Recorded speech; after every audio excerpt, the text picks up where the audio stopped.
The most anal comment you've ever made, say.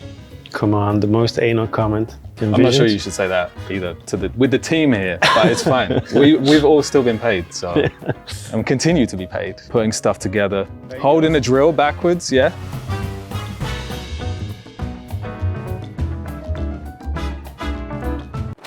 Oh, hey guys, little interruption here. It's Mike Ball. I edit a lot of the content for Bump, in case you didn't know, out here in Colorado.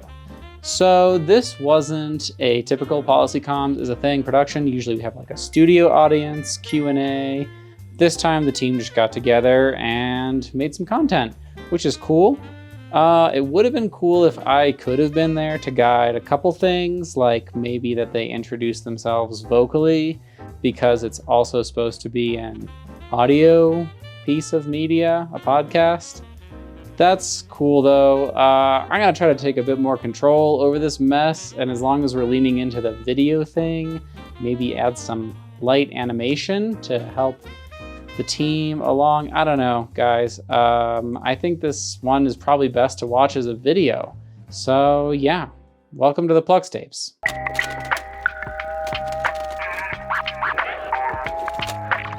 So guys. Habibi. I was hoping you'd bring that up. We're in Plux 1 year and a bit after we first entered Plux. So maybe let's talk a little bit about the genesis. I was gonna say it's a good moment to do that. It's not even a year afterwards. It's typical Bump fashion. There's no real anniversary here. But Arnie, you found the venue way back when. So maybe you can tell us how you found it, what some of your thought processes were about the location, what you first thought when you walked in, what the place looked like when you walked in. Tell us a bit about the genesis of Plux. I first walked in, I think 1.5 years ago, of course. I was the first one to walk in here. And we were looking at that time for a venue for our client that we could really tailor as a blank canvas. It's something the experience team and I have wanted to do for a long time already. Start from a blank canvas every time for a client and design it in such a way that it's super adaptable and we can tailor it every time for a client's need. And of course, for our clients, I needed to search a venue as close to the EP as possible. And I think we got as close as we could be for now. So it's 85 steps until the entrance of the EP. Yeah, you've counted, yeah. It's come up probably in meetings, no? Yeah, of course. We made a map with these are the venues. This is the closest one we can find for you. Yeah, so very happy. And you have a background in architecture. So how did you go about reimagining like how the space would actually look? Because when we first came in, it didn't even have like proper walls and floors, right? That all had to be redone. It was just concrete. Well, as an architect, it's like your best sandbox you can walk into because it was a demolished site where nothing was left from the previous owner. And you can just build up from scratch. So that's a perfect blank canvas to start from. Do the whole thinking about the fit out of the building so it becomes as versatile as we want it to be for clients. And I think with all the designs we've seen in the past months, it really shows that it can take on a lot of forms, our building. And at a certain point, we hired this guy as a venue manager. Mm-hmm. So maybe you can talk to me a little bit about, because you've worked on a lot of different events in the Brussels bubble before, how does this space compare? Like, how is it different from other venues? What were some things that you really needed to consider when you came into the space? How do you think people should think about this venue differently to how they think about other venues, perhaps? I think it's a pretty unique place. I never saw it before in the European bubble. And for me, we can make this venue always different with a different vibe. And for me, I can get bored sometimes, but I've never been in Bump and in Plux since the beginning because we're always doing like some magical things. So yeah, for me, it's flexibility that is very important and unique in here. Yeah. And then from a build perspective, or even just kind of structural perspective, are there any plans, which I have no idea, so you might just say no. Are there any plans to like update anything in the space? Upgrade if anything needs an upgrade? Are there any future plans for the kind of formulation of the space? Well, I think we continue to like keep investing in making this place as flexible as possible and as professional as possible. As a small agency, we weren't able to even afford from the start to like do the complete fit out as we envisioned. I'm not sure you should say that either with the team here, but it's fine. We've all still been paid, so and continue to be paid. Yes. Until now. No worries about that. Any outstanding invoices? No? Yeah, and we'll continue to like keep invest on the latest technology for AV and IT, looking at no one specifically, but also on our furniture outfits. Even the design team keeps on thinking on how can we make the venue look different or even make it more versatile. Even flooring, as you have noticed during the past activations, we will continue to like keep things dynamic here at Plugs.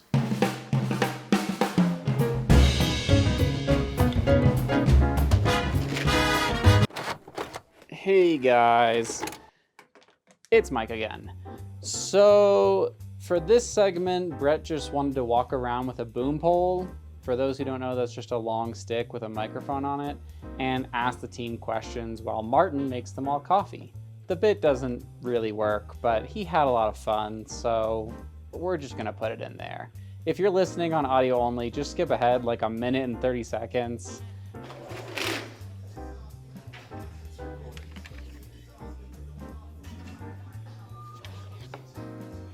All right, everybody say coffee break. Coffee break! Again. One more? 2, 1. Coffee break! All right, now with different accents. I want to do a coffee break. All right, London accent, coffee break. Coffee break! Coffee break in it. Spanish accent.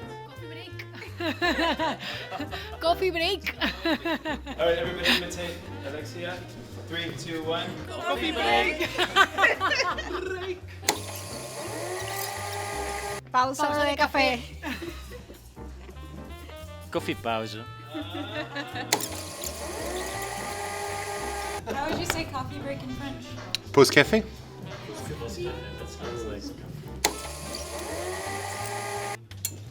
You can have an espresso.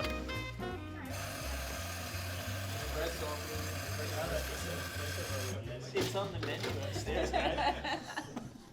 And now back to your regularly scheduled program. Do you now walk into venues, like wherever you go, and like notice all the stuff? Even that you do now. Yeah, no, so- even I do, I know. But do you? Because you, Of course. Yeah. Yeah, of course. You're always inspired by places, and even while we keep reshuffling the interiors and changing the look and feel, we still aim to have the level of detail or the level of quality like really high, so it doesn't feel temporary. I don't want clients to come in and really notice that, oh yeah, this is clearly only for 1 week. I think most clients are amazed, like this is done just for us. Yeah. And that should be the wow factor that we achieve every time. Yeah. Okay. Well, do you do that? Do you walk into venues and Yeah, of course. you're like, the service was shit? Of course, but it's more about improvements that I was laughing about, because I'm a bit annoying with Arnie sometime, and I call him at 10 p.m. after the event, just making a summary of what, have been well and what we could improve. Like what? Give me an example of like a small thing, the most anal comment you've ever made, say. It's not the comment that is annoying, it's the fact that I'm calling late, I think. And he has a private life as well. But no, it's more like small stuff, flow of people during the event, the position of the bar sometimes, how people are walking into the stairs, how we can just better the flow of people. Because But like what? Tell me about the flow. Why is the flow so important? Because we have a 2-floor venue, and sometimes when you need to move like 100% from downstairs to upstairs, it needs to be a bit anticipated. For example, when we start a panel, then we try to make people go up to start on time. So all these little things, but yeah, we are improving, I think, all these things. Come on, the most anal comment.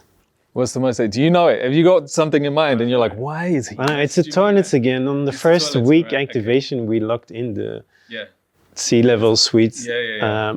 in the bathrooms because the toilet lock wasn't properly working. Because it used to be what, a button that you press or something? We had a very well designed It looked cool. lock system, Yeah. but no one understood it. So we had to change that after 1 week. That was the first change we did, change the lock of the toilet. How did you get her or him out? I can't remember who it was. Well, it's something we can't say on camera. So, Okay. Yeah. How, maybe just a tiny little behind the scenes thing, how tight was that final week or weekend before the grand opening for that first client? I mean, we can say Assayer. I don't know why we keep saying client, but Assayer.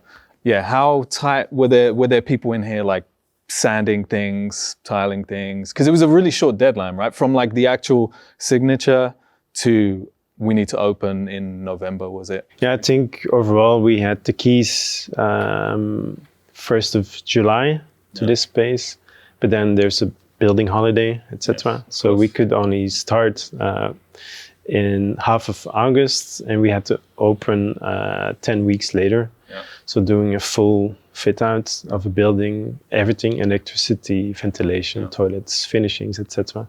In only 10 weeks is like super tight, but so it was very tight. Yeah. Was that like the tightest build you've ever worked on? Because you've done a lot of build projects, like actual legit building. On an operation level, it was tight, but doable.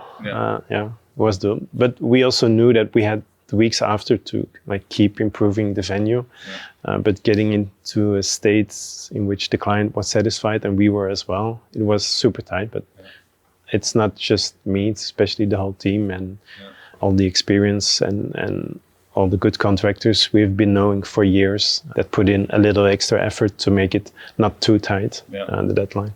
So it was actually probably somebody who hadn't been in that sort of game, like knowing as many contractors, might not have been able to get it done to that short a deadline because they wouldn't have been able to make the requests of the, right? Yeah, that's interesting. I even have strong memories of Brett in the space, putting stuff together, nailing stuff in. Hammers. Yeah. Holding a drill backwards, yeah. You also did your kitchen renovation. How many weeks did it take? Yeah, longer than this place probably. Yeah, it is. Yeah. Yeah, okay. So that's the answer. All right. And you went over budget as well. And we went over budget. Yeah, we were within budget, I take it. Everyone's still getting paid, and we got paid for that, so it's fine. Final thing then, maybe just a light question. What has been your favorite build project client so far? Doesn't mean all the others were horrible at all. Everyone's been great. But what's been your favorite one to work on? You from more kind of operational beginning of the client side, and then Martin, like more execution on the week. I think from an operation point of view, the one that stood out maybe was the booking.com fit out, because it came with a very rather short deadline and the level of quality, making this hotel lobby really completely transformed the look and feel, where before it was more techy, etc. For booking.com, I think the team created a very luxurious, welcoming, safe hotel lobby vibe experience that really stood out from a operational build-out point of view. Yeah, that's interesting because people's probably first instinct when they think about working with us and when they see a space like this is what kind of tech can we throw in it and how can we make it like exhibition-like? But that was a really good example of it wasn't too high tech, but it was more the whole kind of all-encompassing experience that was created of like, this really feels like a hotel. Yeah, the welcoming vibe, not too many screens, not too many interactions, but it was about the conversations, about the panels, about all the little corners where they could have their bilateral one-on-one meetings in between events. You, Martin? Sharing the same feeling as Arnie for like the same reasons. I think we did something, very exceptional for this event. But yeah, as I was saying a bit earlier, all the events that we are doing here are unique, but the booking one were pretty impressive, and also because we're in a back-to-back week with only like 3 days between two events, so including the weekends. So that was challenging, but that's what makes it maybe more. Was that the first event as well where someone had like live music and a show? I don't remember the name of the artist. You have to remember. It was Envy Peru, yeah. What was the show? It was a drag queen show. All the guests were very surprised in a good way. And I think the atmosphere was great. And then she DJ'd afterwards, right? Was it? Yeah. Right. So yeah, it was impressive night. Yeah. So that was your standout week. Probably your most exhausting week as well, that one. Yeah. Okay, cool. Thanks, guys. Right.